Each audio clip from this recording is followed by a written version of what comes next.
The class Dinosauria was originally defined by Sir Richard Owen of the Royal Society and Superintendent of the British Museum Natural History Department in 1842, or in other words, the existence of dinosaurs was first speculatively hypothesized by a knighted museum head coincidentally in the mid-19th century during the heyday of evolutionism, before a single dinosaur fossil had ever been found. The Masonic media and mainstream press worldwide got to work hyping stories of these supposed long-lost animals, and then, lo and behold, 12 years later, in 1854, Ferdinand Vanderveer Hayden, during his exploration of the upper Missouri River, found proof of Owen's theory. A few unidentified teeth he mailed to leading paleontologist Joseph Leidy, who several years later declared them to be from an ancient, extinct Trachodon dinosaur, which, beyond ironically, means rough tooth. Firstly, it should be needless to say that it is impossible to reconstruct an entire hypothetical ancient animal based on a few teeth. But even more importantly, it is dubious that a myriad of ancient reptile, bird, and reptile mammal transitional forms necessary for the blossoming theory of evolution would be hypothesized and then conveniently discovered by teams of evolutionist archaeologists purposely out looking to find such fossils. And it is even more dubious that such fossils have supposedly existed for millions of years, but were never found by or known to any civilization in the history of humanity until evolutionism's Masonic Renaissance in the mid-19th century. David Wozni wrote, "Why are there no discoveries by Native Americans in all the years previous when they roamed the American continents? There is no belief of dinosaurs in the Native American religion or tradition. For that matter, why were there no discoveries prior to the 19th century in any part of the world? According to the World Book Encyclopedia, before the 1800s, no one ever knew that dinosaurs existed. During the late 1800s and early 1900s, large deposits of dinosaur remains were discovered. Why has man suddenly made all these discoveries? No tribes, cultures, or countries in the world ever discovered a dinosaur bone before the mid-1800s, and then they were suddenly found all over the world in North America, South America, Europe, Asia, Africa, Argentina, Belgium, Mongolia, Tanzania, West Germany, and many other places apparently had large deposits of dinosaur fossils never before seen. All these places were inhabited and well explored for thousands of years before this time. Why had no one ever found a dinosaur fossil before?" According to the book The Dinosaur Project, paleontological journalist Wayne Grady claims the period following this, from around 1870 to 1880, became a period in North America where some of the most underhanded shenanigans in the history of science were conducted. In what was known as the Great Dinosaur Rush, or the Bone Wars, Edward Drinker Cope of the Academy of Natural Sciences and Othniel Marsh of the Peabody Museum of Natural History began a lifelong rivalry and passion for dinosaur hunting. They started out as friends, but became bitter enemies during a legendary feud involving double-crossing, slander, bribery, theft, spying, and destruction of bones by both parties. Marsh is said to have discovered over 500 different ancient species, including 80 dinosaurs, while Cope discovered 56. Out of the 136 dinosaur species supposedly discovered by the two men, however, only 32 are presently considered valid, as the rest have all proven to be falsifications and fabrications. None of them once claimed to find a complete skeleton either, so all their work involved reconstructions. In fact, to this day, no complete skeleton has ever been found, and so all dinosaurs are reconstructions. David Wozni wrote, Discoveries and excavations seem not to be made by disinterested people such as farmers, ranchers, hikers, outdoor recreationists, building construction industry basement excavators, pipeline trench diggers, and mining industry personnel, but rather by people with a vested interest such as paleontologists, scientists, university professors, and museum organization personnel who were intentionally looking for dinosaur bones or who have studied dinosaurs previously. Finds are often made during special dinosaur bone hunting trips and expeditions by these people to faraway regions already inhabited and explored. This seems highly implausible. More believable is the case of the discovery of the first original Dead Sea Scrolls in 1947, which were unintentionally discovered by a child and which were all published by 1955. In some cases of a discovery of dinosaur bones by a disinterested person, it was suggested to them by some professional in the field to look or dig in a certain area. Also very interesting to note are special areas set aside and designated as dinosaur parks, for which amateur dinosaur hunters are required to first obtain a dinosaur hunting license. Whatever destination these establishment-funded archaeologists and paleontologists set, it seemed they found incredible numbers of fossils in tiny areas.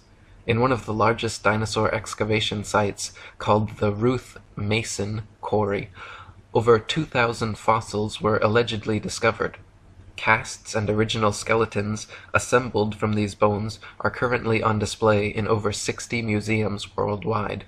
Florentino Ameghino, head of paleontology at La Plata Museum, is amazingly responsible for 6,000 fossil species supposedly discovered throughout his career, all in Argentina.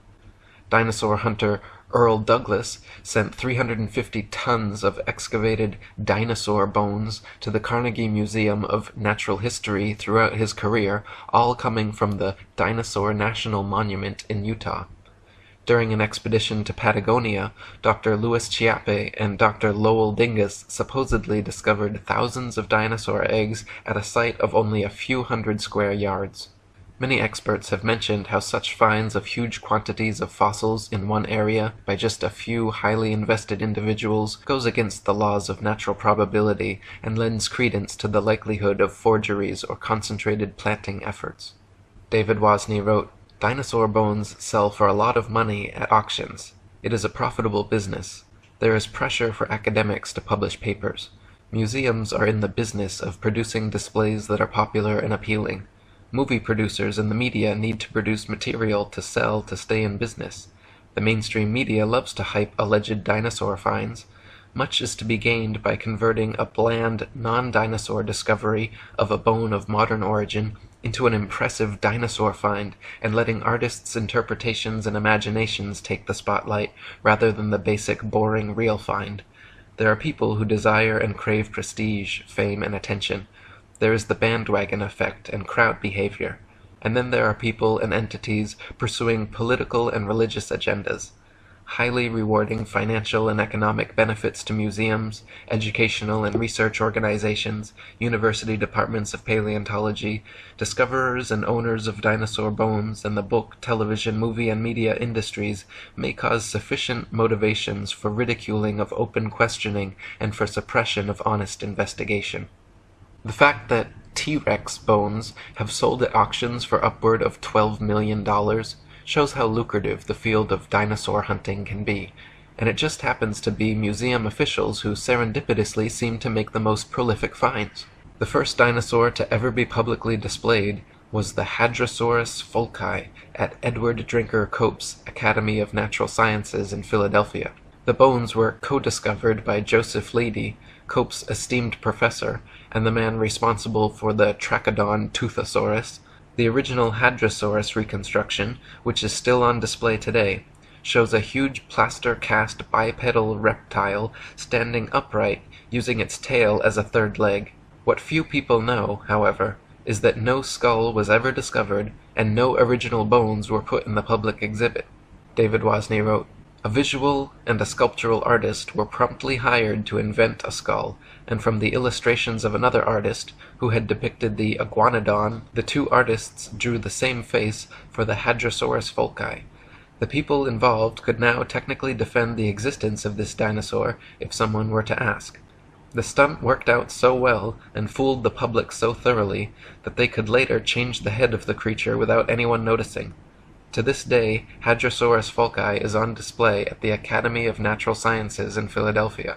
The bones are said to be kept behind heavy closed doors, but a plaster copy is exhibited in their place. So we learn of an iguana skull being substituted for the skull of a dinosaur on display. What was the public told at the time? What are we not being told today?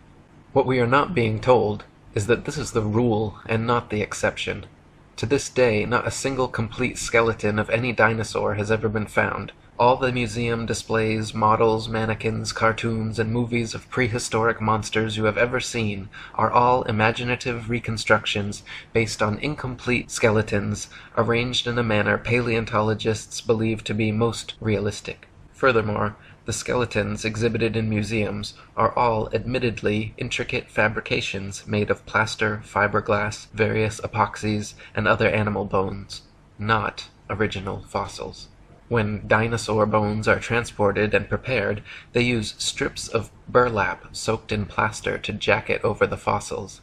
Then, after applying a tissue separator to keep the plaster from direct contact with the bone, the soaked burlap strips are laid on until it is totally encased in a protective, mummy-like coating ready for safe transport. In an article titled, "A Fossil's Trail from Excavation to Exhibit," one insider remarked that, through mold making and casting, we can totally fabricate limbs, ribs, vertebrae, etc. for the missing pieces of an articulated skeletal mount. Plaster, fiberglass, and epoxies are often and commonly used. In reconstruction work on single bones, small to large cracks can be filled in with mache or plaster mixed with dextrin, a starch that imparts an adhesive quality and extra hardness to regular molding plaster. We've also had success using epoxy putties. Large missing fragments can be sculpted directly in place with these same materials. In other words, museum personnel work with plaster and other materials to transport and fabricate skeletons and missing or incomplete bones all the time. In fact, the huge dinosaur bone displays found in museums across the world are admittedly carefully prepared fakes. No independent researcher has ever examined a real dinosaur.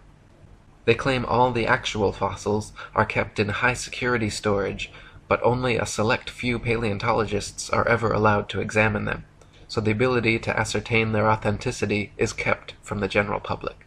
Robin Kofod wrote, "Most people believe that dinosaur skeletons displayed in museums consist of real dinosaur bones. This is not the case. The real bones are incarcerated in thick vaults to which only a select few highly placed researchers hold a key, which means that no independent researcher has ever handled a Tyrannosaurus rex bone. When people unaffiliated with the paleontological establishment attempt to gain access in order to study these dinosaur bones, they are met with refusal upon refusal. Only around 2,100 dinosaur bone sets have been discovered worldwide, and out of these, only 15 incomplete Tyrannosaurus rex bone sets have been found. These dinosaur bone sets have never formed a complete skeleton, but from these incomplete bone sets, paleontologists have constructed a hypothesis about the appearance of the whole skeleton which they have modeled in plastic. If thousands of long necks and large carnivorous reptiles had really roamed the earth, we wouldn't only have found 2,100 dinosaur bone sets, but millions of bones, with ordinary people tripping over them when digging in their vegetable patches." David Wozni wrote, "When children go to a dinosaur museum, are the displays they see displays of science, or displays of art and science fiction? Are we being deceived and brainwashed at an early age into believing a dinosaur myth? Deep, probing questions need to be asked of the entire dinosaur business. There may have been an ongoing effort since the earliest dinosaur discoveries to plant, mix, and match bones of various animals, such as crocodiles, alligators, iguanas, giraffes, elephants, cattle, kangaroos, ostriches, emus, dolphins, whales, rhinoceroses, etc., to construct and create a new man-made concept, prehistoric animal called the dinosaur, where bones from existing animals are not satisfactory for deception purposes, plaster substitutes may be manufactured and used. Some materials similar or superior to plasticine clay or plaster of Paris would be suitable. Molds may also be employed. What would be the motivation for such a deceptive endeavor? Obvious motivations include trying to prove evolution, trying to disprove or cast doubt on the Bible and the existence of a God, and trying to disprove the young Earth theory. The dinosaur concept implies that if God exists, he tinkered with his idea of dinosaurs for a while, then probably discarded or became tired of this creation, and then went on to create man. The presented dinosaur historical timeline suggests an imperfect God who came up with the idea of man as an afterthought, thus demoting the biblical idea that God created man in his own image.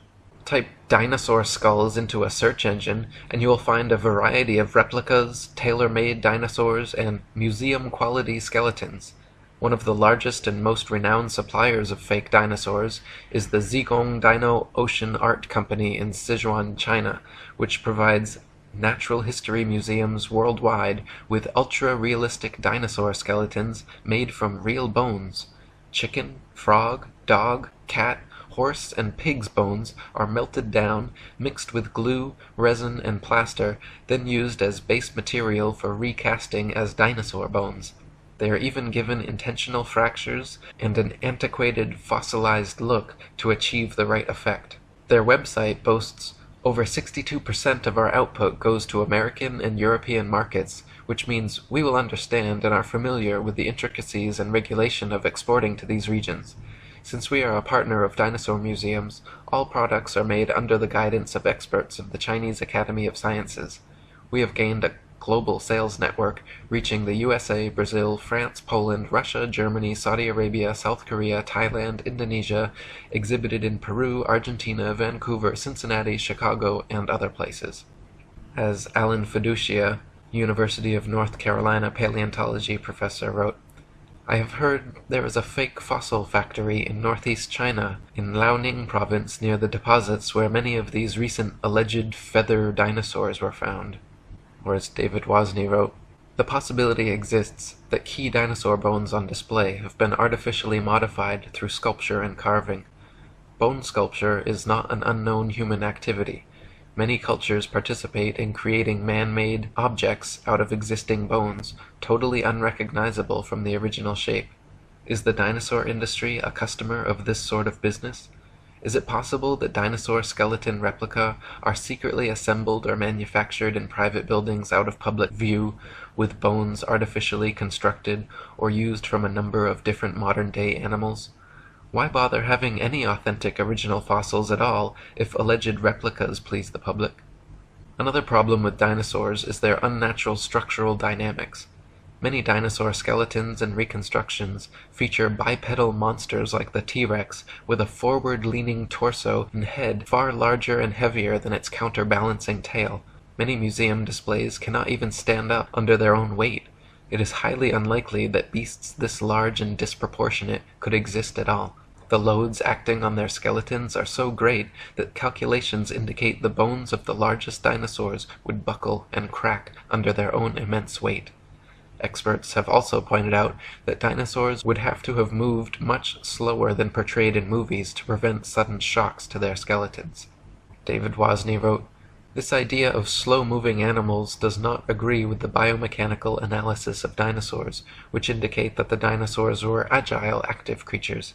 This is the paradox between the dinosaur's size and lifestyle. Many displays and drawings of dinosaurs appear to be an absurdity, showing a two-legged animal that would be totally off balance, with the weight of head and abdomen much greater than weight of tail, which is supposed to act as a counterbalance. Is the dinosaur industry a case of science trying to meet public desires or expectations? The movie Jurassic Park is an example of showing dinosaurs much larger than any current displays in museums. After the movie came out, it is interesting to note that many articles were written asking, 'Is this possible?' I can recall a report of dinosaur DNA being discovered preserved in amber, which later turned out to be false." Robin Kofod wrote, "Overall, several millions of dollars have been spent promoting the existence of dinosaurs through movies, TV, magazines, and comics. The world of movies and paleontology are like Siamese twins. People's view on the existence of dinosaurs is based not on firm evidence, but on Hollywood-fixated artistic impressions.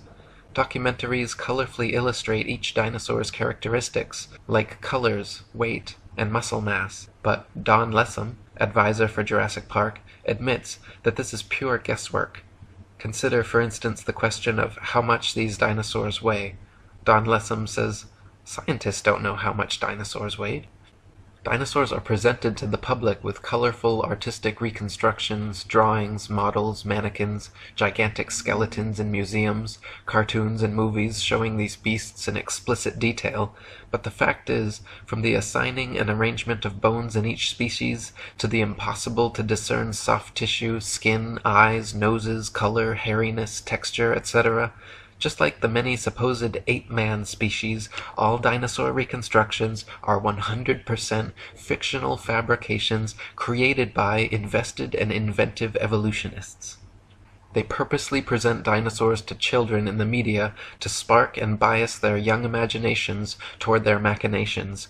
Cartoons like Ice Age and The Land Before Time, movies like Jurassic Park and Dinosaur Island, coloring books, dolls, plastic toys, elementary school textbooks, and huge displays in children's museums certainly have an effect on budding young minds.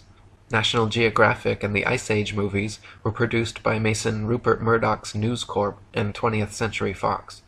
The Masonic production company Universal Studios created Jurassic Park and The Land Before Time. They are owned by Comcast, whose main shareholders are Masons J.P. Morgan and the Rothschilds. Discovery Channel, which features many dinosaur documentaries, is also financially advised by N.M. Rothschilds and Son Limited. Former paleontology student Michael Forsell claimed on a radio interview with leading paleontologist Jack Horner that he was a total fraud, fabricating evidence and perpetuating the myth of dinosaurs. He continued on saying, "I started my career in the field of paleontology only to leave my studies once I realized the whole thing was a sham. It's nonsense. Most of the so-called skeletons in museums are actually plaster casts. They even do it openly on documentaries now, preserving the bones my ass. I struggled as a student mainly because I could not tell the difference between a fossilized egg and an ordinary rock, and of course there is no difference. I was treated like a leper when I refused to buy into their propaganda and promptly left the course. Dinosaurs never existed. The whole shebang is a freak show. They just grab a couple of old bones and form them into their latest Frankenstein's monster-like exhibit. We are all being fooled, and it's wrong, but together we can stop it." Many claim that since dinosaur fossils have been radiometrically dated to be tens of millions of years old, that their authenticity is thus proven. The fact is, however, that the methods used to date dinosaur fossils involve not measuring the actual fossils, but the rocks near where they are found. Most fossils are found near the surface of the Earth, and if a modern-day animal were to die in the area, paleontologists would be likely to date them the same age. Dr. Margaret Helder, in her book Completing the Picture, a handbook on museums and interpretive centers dealing with fossils, she writes, "Scientists used to be very impressed with the potential of radiometric for coming up with absolutely reliable ages of some kinds of rocks. They do not feel that way anymore. Having had to deal with numerous calculated dates which are too young or too old compared with what they expected, scientists now admit that the process has many more uncertainties than they ever would have supposed in the early years. The public knows almost nothing about uncertainties in the dating of rocks. The impression that most people have received is that many rocks on Earth are extremely old and that the technology exists to make accurate measurements of the ages. Scientists have become more and more aware, however, that the measurements which the machines make may tell us nothing about the actual age of the rock." One of the main reasons that evolutionists needed the existence of dinosaurs was to answer the complicated problems present in the theory of evolution, including sea-dwelling animals evolving into land-dwellers, reptiles evolving wings, feathers, flying and becoming birds, as well as other reptiles evolving warm blood, live births, breasts, and becoming mammals, through their imaginary multi-million-year timeline and a variety of supposed transitional dinosaur forms. The paleontological establishment has been promoting various sea dinosaur, reptile/birds, and reptile/mammals to bridge these gaps. Many professionals and experts in the field have disputed such findings as often as they have been presented, however. Dr. Stores Olson, a Smithsonian Institute scientist, wrote, The idea of feathered dinosaurs and the theropod origin of birds is being actively promulgated by a cadre of zealous scientists acting in concert with certain editors at Nature and National Geographic, who themselves have become outspoken and highly biased proselytizers of the faith. Truth and careful scientific weighing of evidence have been among the first casualties in their program, which is now fast becoming one of the grander scientific hoaxes of our age. No authentic feathers have ever been found with dinosaur fossils, though a few exposed hoaxes certainly attempted to fake it. Dr. Olson called the adding of feathers to their findings hype, wishful thinking, propaganda, nonsense fantasia, and a hoax. In the 1990s, many fossils with feathers were supposedly discovered in China, suspiciously close to the Zhejiang Dino-Ocean Art Company, but when examined, Dr. Timothy Rowe found the so-called Confuciusornis was an elaborate hoax. He also found the Archaeoraptor, supposedly discovered in the 90s, was composed of bones from 5 different animals. When Dr. Rowe presented his findings to National Geographic, the head scientist reportedly remarked, "Well, all of these have been fiddled with." National Geographic then proceeded with their news conferences and media stories about the Archaeoraptor fossils being genuine and having found the missing link in evolution. Robin Kofod wrote, "In 1999, National Geographic magazine was busted when they presented in a colorful and fancily presented article the missing link, an Archaeoraptor dinosaur, which was supposed to support the basic tenet of evolutionary theory that dinosaurs had slowly developed over millions of years. Their proof consisted of a fossil where carefully arranged bone imprints gave the impression of a creature half dinosaur and half bird. The scam was discovered during a CT scan which uncovered unnatural bone links. National Geographic magazine was later forced to admit, when pressured, that the fossil was man-made."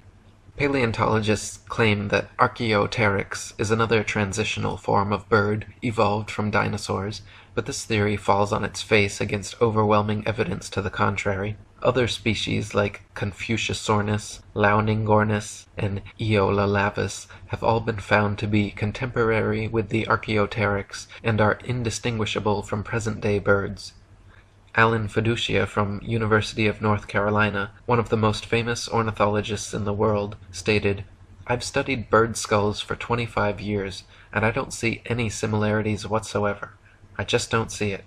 Theropod origin of birds, in my opinion, will be the greatest embarrassment of paleontology of the 20th century." Larry Martin from the University of Kansas, a paleoornithologist, says, "To tell you the truth, if I had to support the dinosaur origin of birds with those characters, I'd be embarrassed every time I had to get up and talk about it." Even if dinosaurs did evolve into birds to fill their evolution gap, it does not explain how something like the common housefly could have evolved. Flies flap their wings simultaneously 500 times per second. Even the slightest dissonance in vibration would cause them to lose balance and fall. But this never happens. How could they evolve such an amazing and specialized ability? Why were dinosaurs never discovered before the evolutionist renaissance in the mid-19th century?